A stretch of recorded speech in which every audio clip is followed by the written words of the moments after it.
Nous sommes en présence de Thierry, le nouveau président du club Train des Flandres Hasbrook, qui organise aujourd'hui une nouvelle exposition. C'est quel numéro, cette exposition? C'est la 5e mouture de Azrail, en fait. Donc on a commencé ça en 2015, à la salle des Augustins, en plein centre-ville d'Hasbrook. Et puis, on a été victime de notre succès. La salle n'était plus assez grande pour accueillir tout le monde. Puis, il faut bien reconnaître que pas très commode, puisque un peu dispersé, les salles étaient dispersées. Donc, on a contacté la municipalité d'Hasbrook qui a tout de suite abondé dans notre sens et nous a accordé l'usage de cette salle de sport, donc qui passe à 800 mètres carrés. Et qui est nettement mieux, plus lumineuse, et puis au moins un seul espace pour recevoir tout le monde. Donc tout le monde est content d'être ensemble, et personne n'est dans son petit coin. Par rapport à l'année dernière, qui avait été déjà une très belle réussite, quelles sont les nouveautés que vous avez accueillies? Cette année, on a le réseau de démonstration de la technologie digitale. Donc c'est deux garçons qui viennent avec leur propre réseau, qui expliqueront à tous les amateurs ou à toutes les personnes qui ont envie de basculer dans cette technologie-là, tout ce qu'il faut savoir pour pouvoir utiliser cette technologie qui n'est pas forcément très simple d'abord.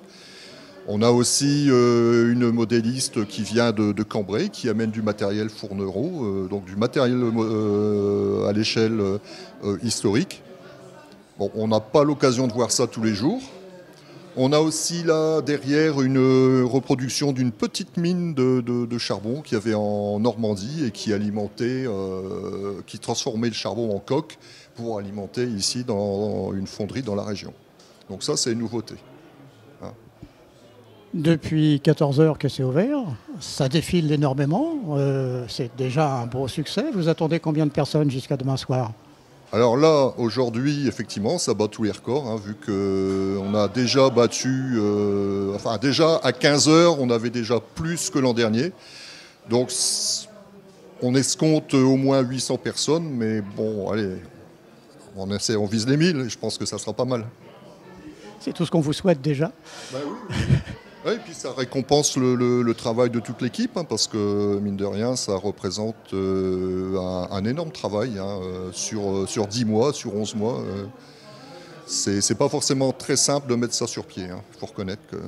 Surtout que c'est fait que par des bénévoles. Ah oui, complètement. Là, je vais dire, il n'y a que du bénévolat là-dedans. Et oui, excusez-moi, une participation quand même de la municipalité qui nous seconde bien en nous accordant la jouissance de cette salle là, tout le long du week-end. Quels sont les projets de votre club pour l'année qui suit?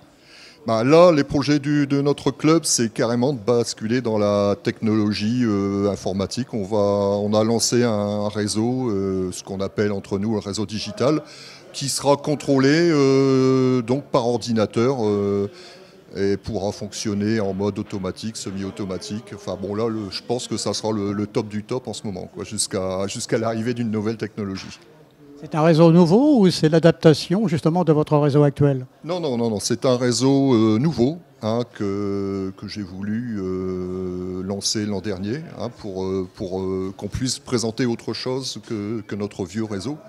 Puis tout compte fait, pris dans l'élan, allez, hop, comme ça marche bien pour le club, hop, on bascule tout de suite dans la technologie, puis ce qui permettra aussi aux adhérents, enfin c'est surtout ça, de pouvoir s'imprégner de cette technologie et de pouvoir reproduire chez eux.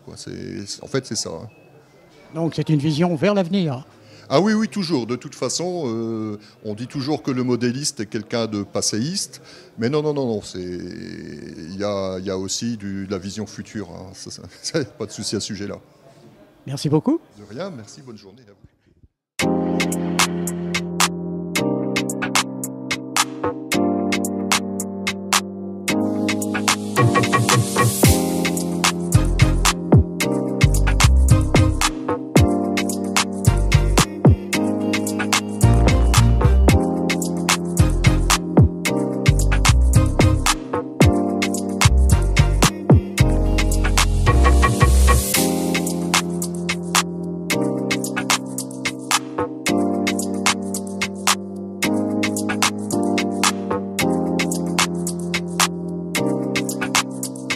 Thank